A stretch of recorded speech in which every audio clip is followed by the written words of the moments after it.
আসসালামু আলাইকুম ভাই ও বোনেরা, আপনারা সবাই কেমন আছেন? আশা করি আপনারা সবাই ভালো আছেন। আলহামদুলিল্লাহ আমিও ভালো আছি। নরিনের ফ্যামিলি ব্লগে স্বাগতম। এইদিকে জবা ফুলের ইরাম বানাবো। জবা ফুলটি ধুয়ে নিচ্ছি। এই জবা ফুলে অনেক ময়লা ধুলোবালি থাকতে পারে, তাই বেশ ভালোভাবে ধুয়ে নিতে হবে।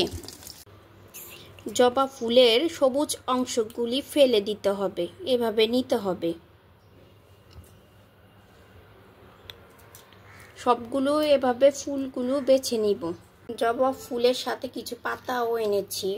আমি আমার ছাদ বাগান থেকে জবা ফুল সংগ্রহ করেছি। আপনারা আশেপাশে যে কোনো বাসা থেকে এই ফুলগুলি এবং পাতা সংগ্রহ করতে পারেন। তো চুলাটা অন করে দিচ্ছি।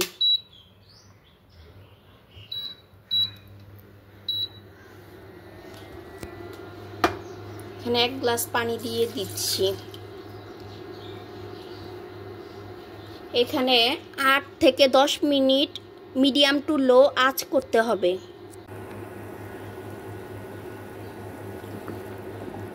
4 থেকে 5 মিনিট ফুটিয়ে নাও। এভাবে ফুটানো হয়ে গেছে। তারপর ছাঁকনি দিয়ে ছেঁকে নিতে হবে।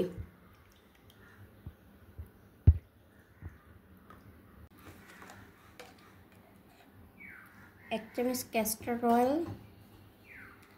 সাথে 1 চামচ অ্যালোভেরা জেল। 1 চামচ অ্যালোভেরা জেল ভালোভাবে মিক্স করতে হবে। দেওয়ার নিয়ম বলার আগে বলে নিচ্ছি, জবা ফুলে পাতায় আছে নিউসিলেস। তারপর রুক্ষতা ও শুষ্কতা দূর করে, ভাঙা চুল ঠিক করে, তারপরে রক্ত সঞ্চালন বাড়ায়, চুল লম্বা করতে সাহায্য করে। তৈরি হয়ে গেল হেয়ার প্যাক। তারপর দেওয়ার নিয়মটাও বলে দিব। শ্যাম্পু করে তারপর চুল শুকিয়ে এটা ব্যবহার করবেন। সপ্তাহে 2 থেকে 3 দিন ব্যবহার করবেন। সিরাম হিসাবে ব্যবহার করতে পারেন।